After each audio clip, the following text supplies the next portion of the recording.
Hey everyone, welcome to the People and Perks podcast, where each week we're going to sit down with an employee benefits vendor and give you insights into the best benefits on the market so you can make better decisions for your people.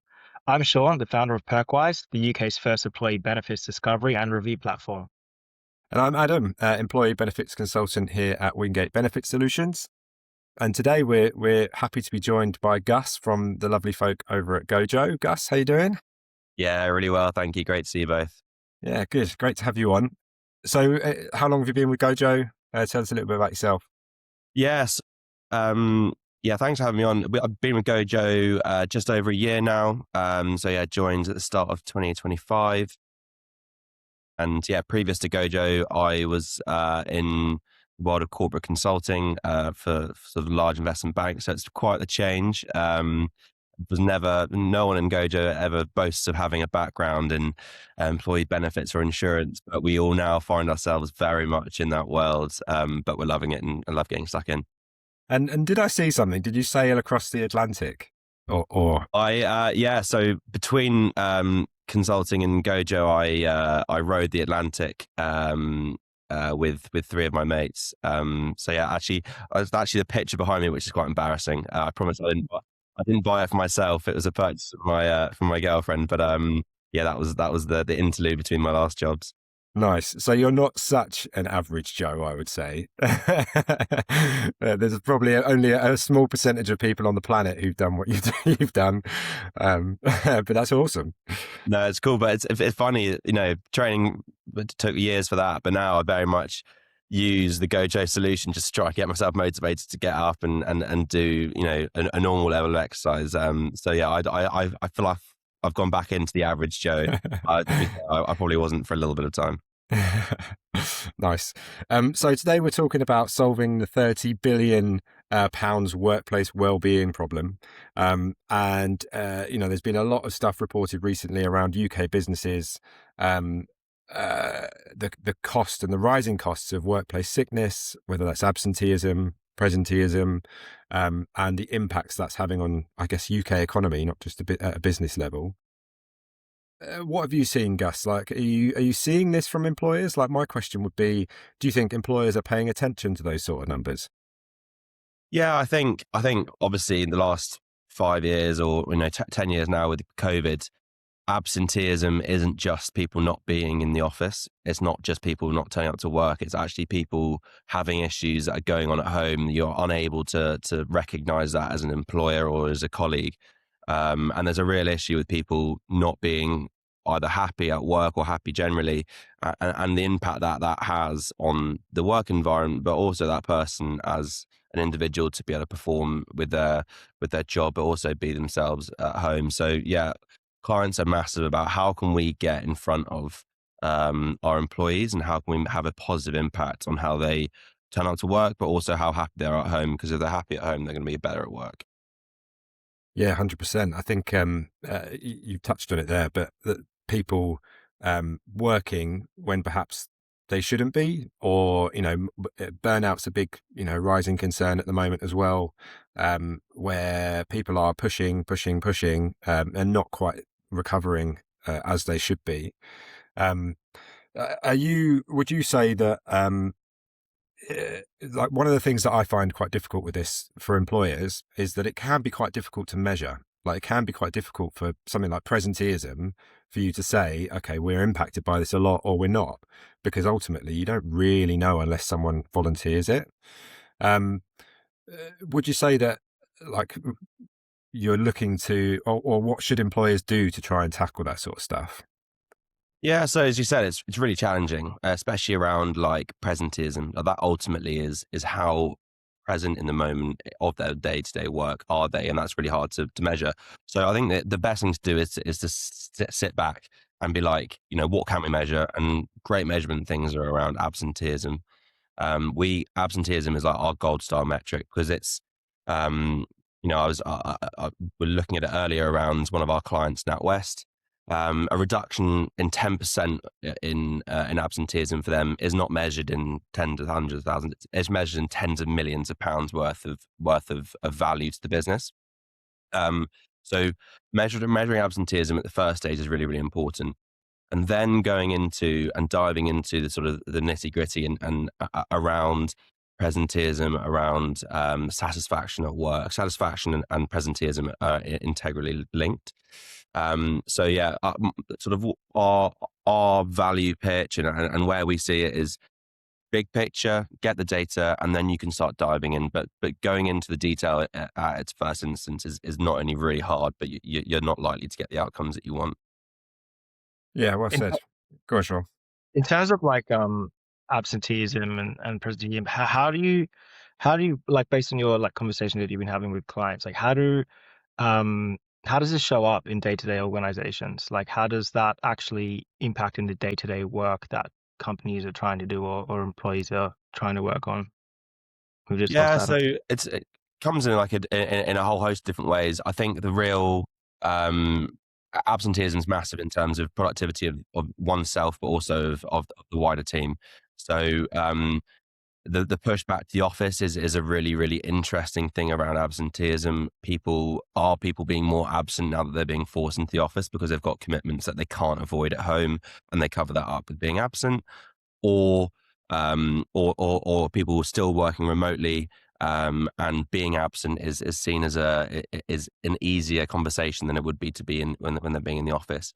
So there are a number of different ways that it's presenting itself. I think the word absenteeism or being absent is very different to what it used to be 10 years ago. That would be getting a sign off from a doctor. It would be being reasonably ill, but that is now changed onto a whole host of things. It's hidden illness. It's mental health. People are now comfortable with taking days off around mental health, which is exactly what we should be, which we should be signing to. But it's taking that to the next level. Like when people are absent, what are you doing with those people? How are you engaging those people? How are they staying connected to the work environment whilst being off from work, whether that be for a day or a longer period of time? And what about like, so if we look back a little bit, so you guys have been around, what, I want to say 7, 8 years, something like that. Is that So about right? yeah, 6 years, 6 years. but sort of yeah, 5 years in the B2B space. And like if we think about what businesses have done up until this point, right? Like so, there's it, it- you could look at traditional, I say well-being in inverted commas, but solutions like employee assistance programs or stuff like that. Um, why do you think those sort of things haven't quite worked, should we say, compared to where we are now? Yeah, and just to give a bit more on GoJoe, like we're fundamentally a tracking app of people's health and well-being. And what we do with that, once you've tracked your health and well-being, is we signpost to all these other solutions, all these other areas of the app that we've developed. Um, with the example of an EAP or any other benefit you've got, like engagement is the most expensive word in that dictionary. Like you need engagement for any of these things to work. Albeit if 2% of people are using an EAP and it really works for them, that isn't to say that it's a failed program. It's just saying that this should probably be advertised to more people, get it into the hands of more people, such that the success is even greater. So engagement for us is absolutely massive.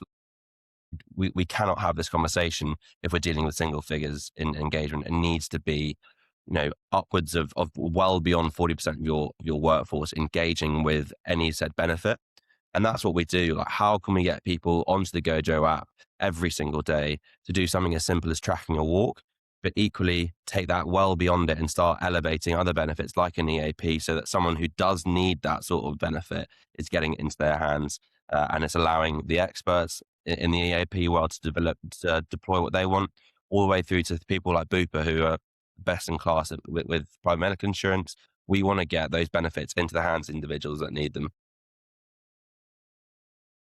And in terms of, so it sounds like, well, we'll go into your solution in a second. It sounds like, there's this current trend of like, okay, so traditional EAPs, would you say that, they will kind of use as more of like a last, like a last solution, like a last resort when, somebody would only reach out to them when things are really bad, whereas newer, uh, newer benefits such as GoJoe, their focus is a bit more on like preventative health and preventative well-being that kind of supports the employee before they even get to that stage. And while yes, there is that option of okay, the health insurance with Bupa and the AP, but could you talk a bit about like the preventative health and well-being that you guys do?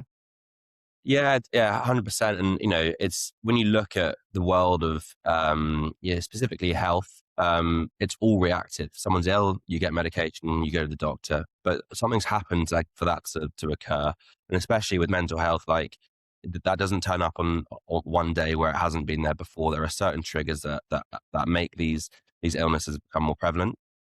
And so we're obsessed with getting people when they are fit and healthy, get them before there's a crisis, before there's a claim, before there's whatever that might be. And being preventative is all about early engagement. It's about people wanting to do whatever it is that you want them to do. So wanting them to be more active, wanting them to observe healthier habits. So yeah, we're massive on the preventative health side, and I think that isn't to compete with other solutions. That isn't to compete with an EAP. It's actually to supplement it and encourage people to use these out of interest rather than use them out of necessity. Can you talk us through your solution and give a talk a bit more about GoJoe and how it works and what yeah, just a bit more about what it is for both the employer and the employee as well. Yeah. So it helped to go back to the beginning, and Will and Phil, who are the GoJoe founders, two mates from university, very sporty. There isn't a sport that they wouldn't try.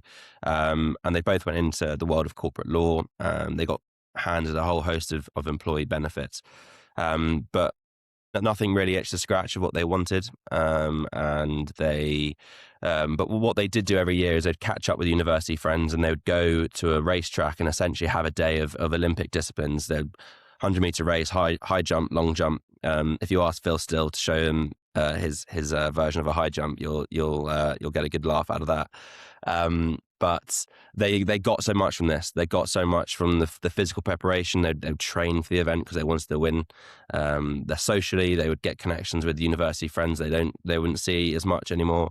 And obviously the mental side of things. They were out and about in outdoors with friends and being active. And that is literally where the foundations of GoJoe were born. The guys wanted to be able to provide something that sort of bottle up that feeling that they got on that day and give it in a digital solution. And that's what GoJoe is. So we're an app. We're an app first. We can also be on desktops, but we track people's activities, and that isn't just physical activities. We track 65 different activities. So that's running, walking, cycling, swimming. Paddle is a massive one at the moment. Pickleball. But also we have things like meditation and mindfulness. We have gardening, things that wouldn't traditionally be seen as sort of a healthy activity. But actually, when you start allowing people to compete with these activities, it highlights the importance of them. We also have things around disability converters. So we don't want to just be engaging able-bodied individuals. We want to be able to engaging people that can't participate in the traditional activities that you see on so many of these apps. And so essentially, GoJoe has now become an environment where anyone can track their health and well-being, and they can do so either on an individual basis, or they can engage in what coming on to next is the GoJoe competitions. And that is a really enormously engaging part of the app. You run it at the beginning of any engagement with GoJoe, you get upwards of 95% engagement. And essentially it is your activity competition. And that is teams, that's solo, that's people competing against each other on who can exhibit the most amount of activity over a given time. It's really fun. We don't just reward people that win, we reward people. We have an award called the Slammer. That's the person who's tried the most different activities. The Night Owl, the person who works out latest. We basically have figured out if we can engage the person who's in last place and also engage the person who's in first place, everyone in between will be engaged as well. So that's sort of the crux of the GoJoe solution. But what we've done from there is then build out how can we engage people on day one, but also day 365. How do we get people to want to come onto the app every day? And we've done loads of things, and I'd love to show you guys it, but it's everything from training plans and journeys where people can go from a sort of a couch to 5K type journey, or there's a great one I saw this morning, which was overcoming gym intimidation. Basically walks you through what to do when you go to the gym, what the different pieces of apparatus are, look like, feel like, what you need to do, different programs that are built around those items. Um, and so that's a really powerful journey, bit of the app for people that want to do their own thing. They don't want to be in a competition. Not everyone does, but really nice to go on their own journey. And then lastly, and there's loads of stuff in the app I'm missing, but is our reward function. So some people love to get stuff for working out, and that's what we've given them. And that is a move to earn. The more you earn, the more you move, the more you're active, the more positive behaviors you exhibit, the more points you'll get, and points mean prizes, as we all know. So that's completely onto the client. They invest, and their employees get the rewards, and that's completely transparent, no hidden fees, and that's a really powerful way of engaging some people in the long run. It's not for everyone. Not everyone jumps into it, but again, there's a lot of people that do, and we see 11, 12% improvement in long-term engagement when people use rewards. So that's a real whistle-stop tour of the GoJoe app. But yeah, I'm definitely missing some of the big bits. I love the origin story, by the way. Like, you can imagine it, can't you? Like a bunch of mates saying, right, let's arrange like Olympic style games for us average Joes. And you can see exactly like how that's built or become what you are now, which is awesome. Touching on the rewards, because I quite like the way you guys have set this up. So, just to re-clarify for the audience, you guys like obviously build the platform. If someone wants to bolt on the rewards, they can. It's completely up to them. They also fund the amount of vouchers or whatever it is people can earn should they choose to engage in those healthy behaviors. Is that right? Yeah, exactly. And that's a really good point, Adam, is it's the rewards are completely optional. The app functions entirely by itself without rewards. And some people don't need rewards to motivate their employees, and some or they can't afford it, and that's absolutely fine. But should they wish, there's 3 different tiers. It can start everything from £1 per employee per month, and it goes upwards from there. And what we do is through our partnerships, we're able to double that value in terms of what the employee sees, and also have complete transparency. So if a client were to invest £1,000 in rewards, that isn't utilized over the billing period. We simply roll that over. That is very much the client's money. It's not our money.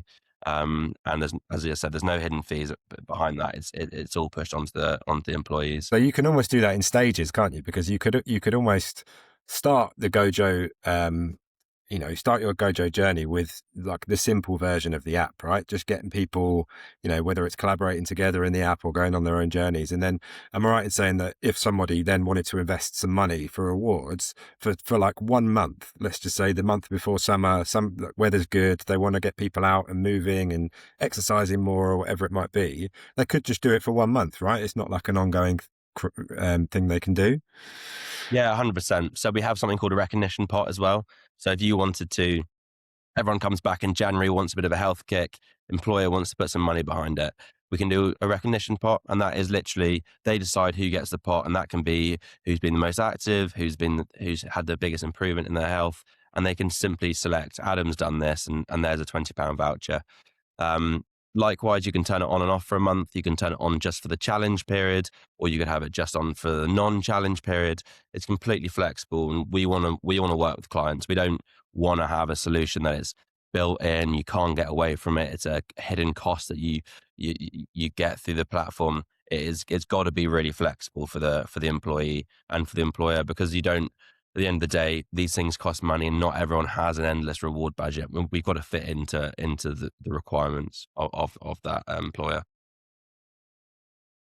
You mentioned a lot around how the employees are engaging with the app, and it's got really high levels of engagement. There's a lot of activities for them to do. How is this? How is it from the employer side? What are you seeing from businesses that are taking on GoJoe, and with having such high engagement? How is this? Yeah, it'd be good to understand it from the company side. Yeah, and it's really important because at the end of the day, it's them providing the service. they're next on the line when they say, we've got a new shiny reward. It's worth saying we have something called the Performance Hub. So the Performance Hub is our admin insight center, for want of a better phrase.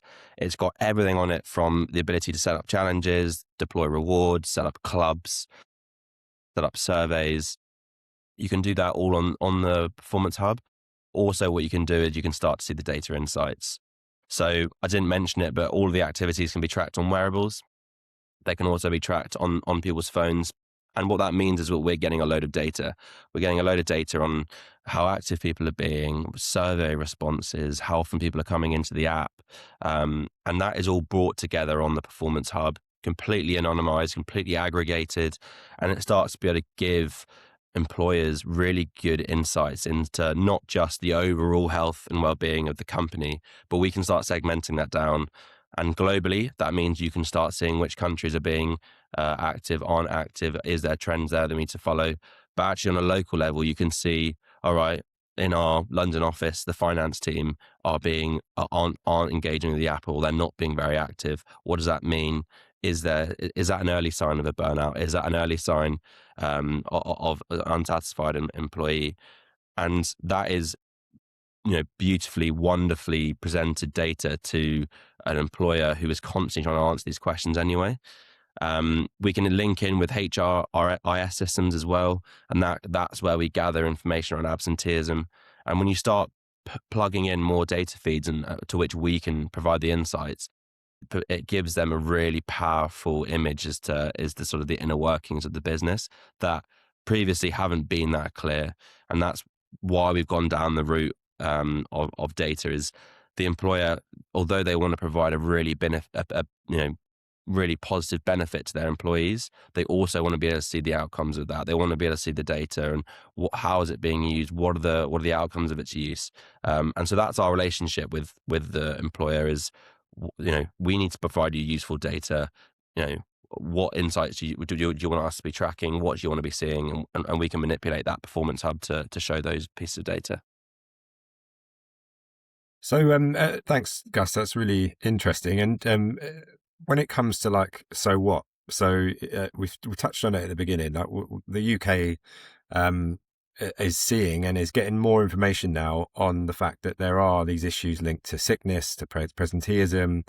What have you seen with customers? So I know you mentioned one of your customers towards the start of this session, but what are you seeing in terms of improvement once somebody does get engaged with GoJoe? Yeah, so there's a like micro and macro benefits. I like to sort of present them as some of the great stories. One of our clients, Diageo. I was lucky enough to meet one of the employees there, and she's saying how her team, the team that she works in, have all been highly engaged. They won the competition. They were all meeting in the office to go on to runs in the morning to make sure that they got the right amount of points.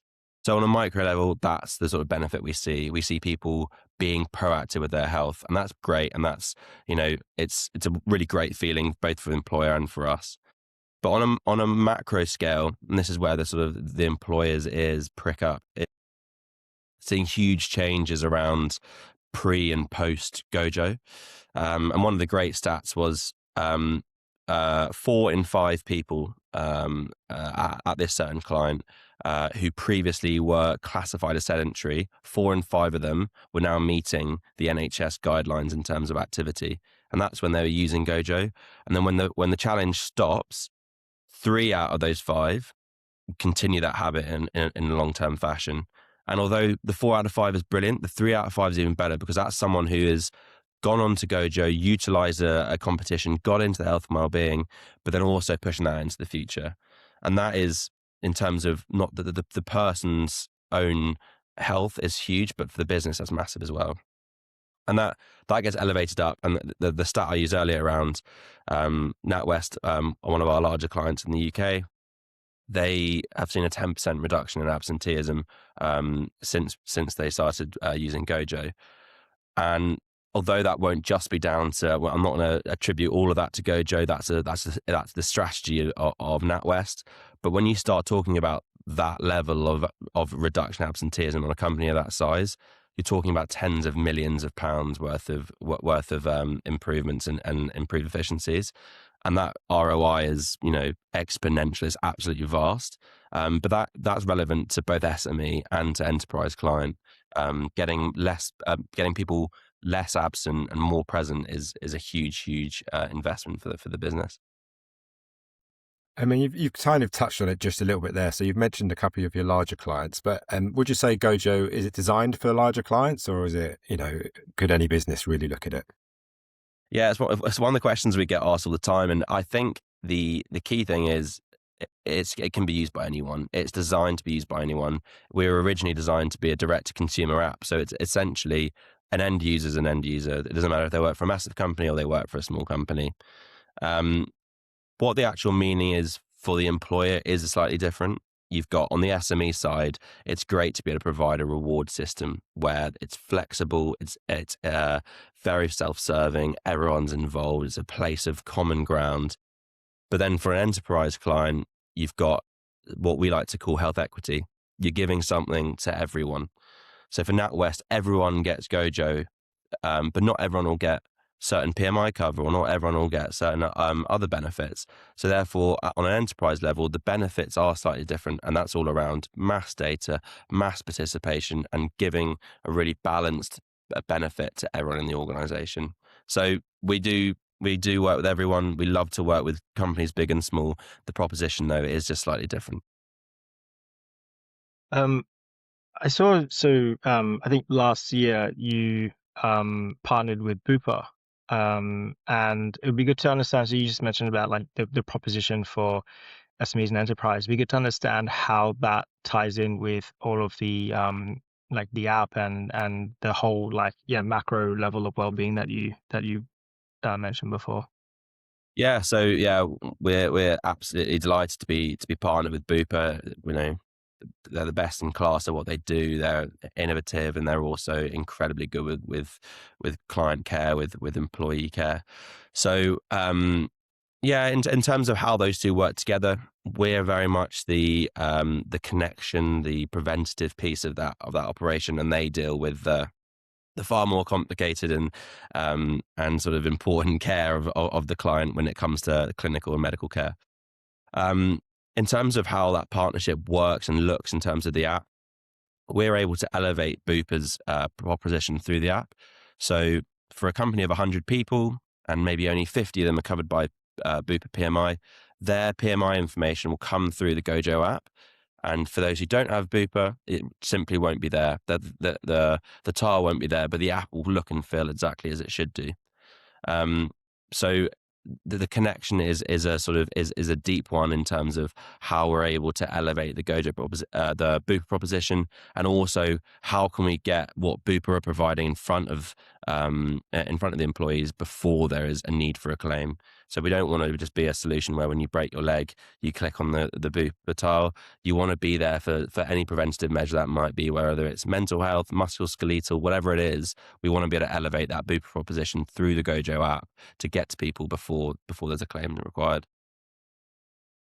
Awesome. And is this kind of like a trend you see continuing with GoJoe, where you try to, I guess, more partnerships with like best in class providers that really helps employees across the full cycle of well-being?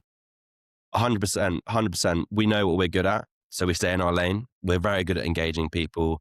We're very good at getting people fit and active.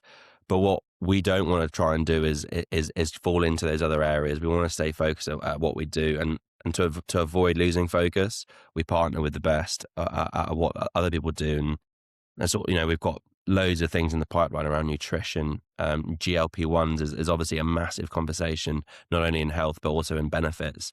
And we want to lean into that. We want to be able to provide employers solutions to these issues that they're being presented with.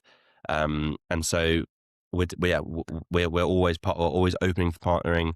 We've got certain partners that we've got in the pipeline at the moment that we're really, really excited to announce in the future. And yeah, we will remain focused to elevating their propositions, but through an app that is really, really engaging and something that people go onto every single day. We'll watch this space. We're very excited. Um, where do you see the I guess you've mentioned a lot around like engagement. Where do you think in the next 2, 3, 5 years where workplace well-being is heading?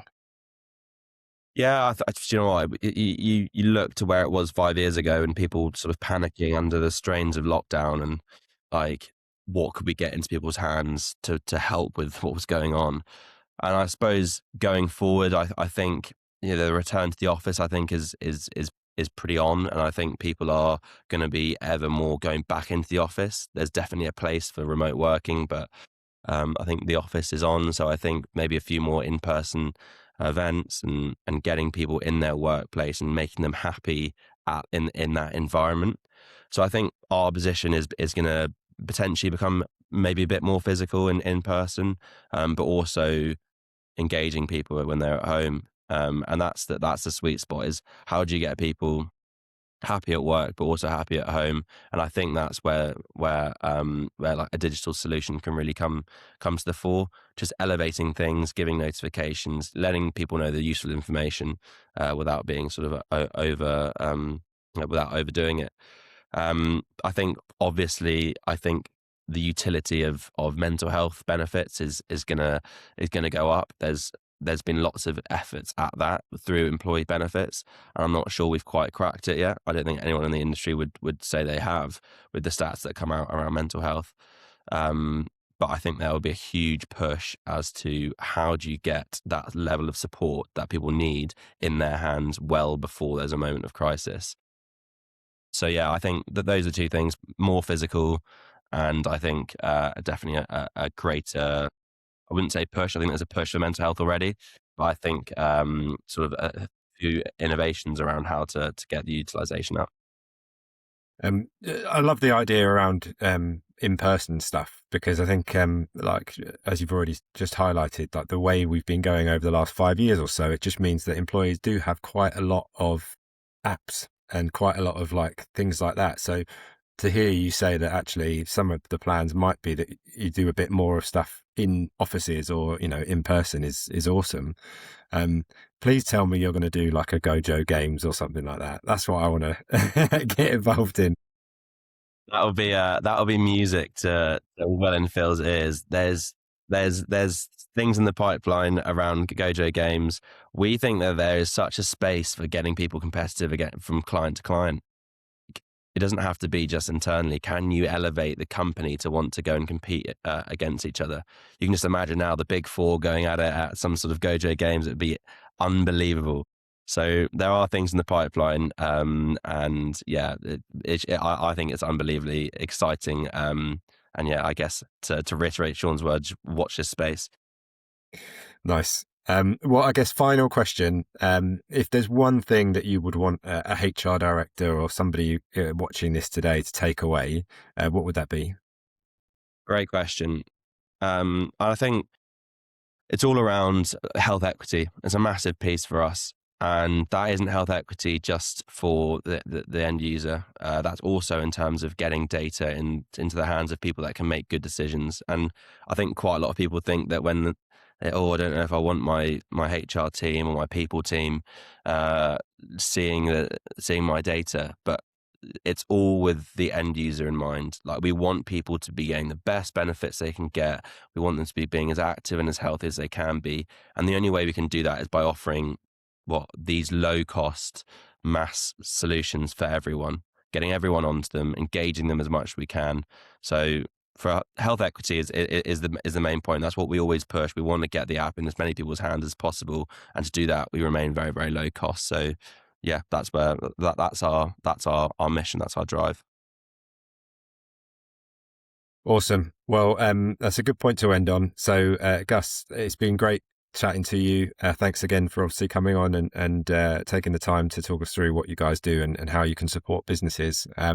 If anybody watching this wants to learn more, please feel free, head over to the Perkwise website. Well, Sean will have some information on GoJoe and more. And if you need any advice around your benefits, please reach out to us here at Wingate Benefit Solutions. But for now, until next time, Gus, thank you very much, and we'll see you all again soon.